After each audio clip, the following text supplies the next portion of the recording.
Hello everybody, it's Jen. Welcome back. One Stamp Bonanza series. Hope you guys are enjoying. It's card number 3 in the first set, which is featuring the My Favorite Things, Somebunny I Love. Today I'm using 2 dies from the Dynamics Blueprints 27 die set. I'm also using the Perfectly Plaid from Lawn Fawn paper pad and the Mermaid Lagoon Distress Ink by Tim Holtz. So today's card is very different from the first two. I'm using my zine, I swear, I never get that right on the first try. My Zig Clean Color Real Brush markers, and I do hold up the markers in this video, so if you want to pause them you can, or I will leave the colors in the description box below if you're interested in which colors I'm using. So I am going to do some quick coloring.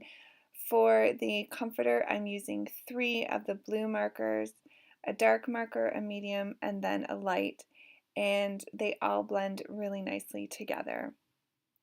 I just wanted to make sure I had a little bit of blue where I knew that it was going to be peeking out from behind the little bear image once I get my card together, so I didn't need to color the whole thing and waste my ink. So I'm using 2 colors to do the little bunny, a dark gray and a lighter gray. Then I'm going to use the pale pink, which I guess I come back and do after the bear, which I'm using 3 colors for the bear this time. On my previous card, card number 2, I only used 2 colors. So today I thought I'd show you how you could use 3 and the different looks you could get with that. It just makes it a little bit lighter. These bears just make me melt every time I look at them. They're so adorable. And I wanted to make sure I wasn't introducing a new color, so I'm using the browns for the bed post as well. Here's where I bring in the pale pink. Just do a little bit on the cheek and a little bit where I thought maybe the ear would be.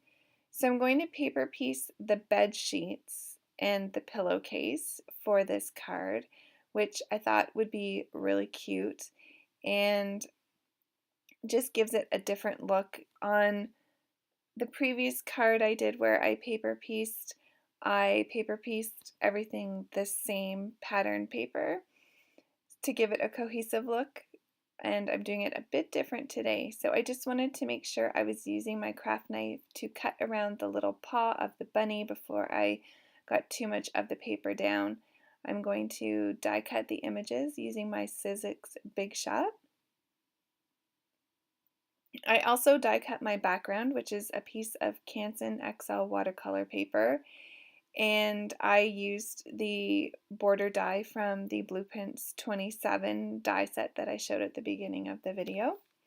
I'm going to be doing some ink blending with the Mermaid Lagoon Distress ink, and it's funny because while I didn't need to have a really blended card, it looks like in the video there's way more lines on it than when I look at it in person. So I knew the image was going to be where that dark spot was, so I wasn't that worried about blending that out. I just wanted a soft touch to the side. So you can see it's much more blended here, but it still looks a little streaky. And when I look at the card in front of me, it's not at all. So I don't know if it just blended out more as it dried. But I'm using my VersaFine ink here. I'm going to stamp it twice, and then I'm going to heat emboss with clear embossing powder. Gives it a nice shiny look on the card, so that only takes a second to do. Once I get that heated, I do let my heat gun warm for quite a bit before I heat emboss, and always heat embossing on the front and then on the back to curb some of the warping. So I'm going to use this piece of paper. This is actually from Crepe Paper Poolside. It's a really pretty kind of wood mosaic pattern, and I use the flag banner in the Blueprints die set for that, just to give it a little bit of grounding like the bed is resting on wood. I'm going to stamp some stars, and I'm going to heat emboss those as well once I figure out where I want them all to be. And so again, that's just going to take a couple seconds. And then after that, I am going to do some spritzing with water in order to give the background a little bit more of a dreamy kind of background. I just said background twice, but I guess a dreamy kind of feeling.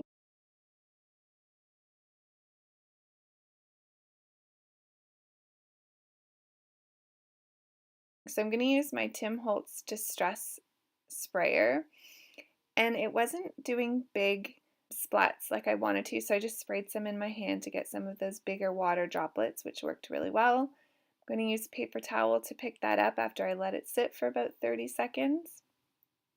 I'm going to clean up my mat here where I got some water and continue on with the card after drying it just a little bit, just to take the dampness out of the card and to get it flat again.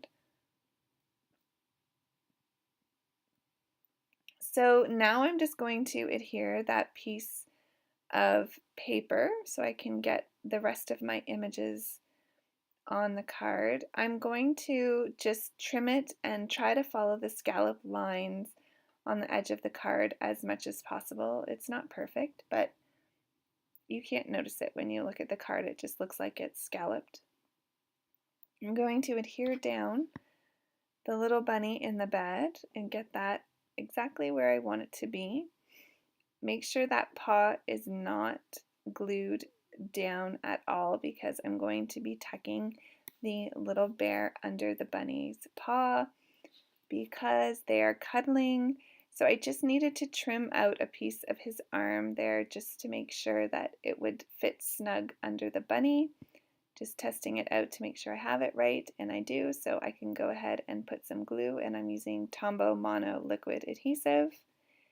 And then I've got these two little guys cuddled up in bed. So I'm just going to use my stamp block to let that dry, and then I'm going to adhere this to my card base.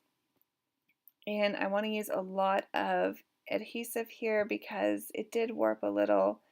So I just like to make sure that it's in place, and then as you can see, I'm going from the bottom going all the way up to the top to make sure there is no indents or ruffling when I adhere it, so it is straight down to the card base.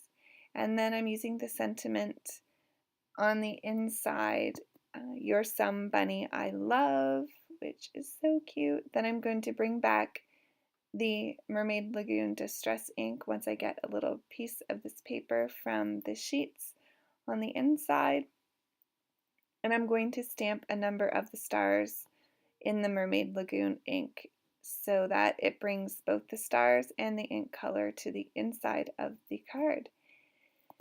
And my card is pretty much finished. I do have some still shots here, and stay to the last one because I also did this card in purple. So I thought the blue was a little bit more masculine, and then I wanted to do a more feminine one, and I decided to do purple.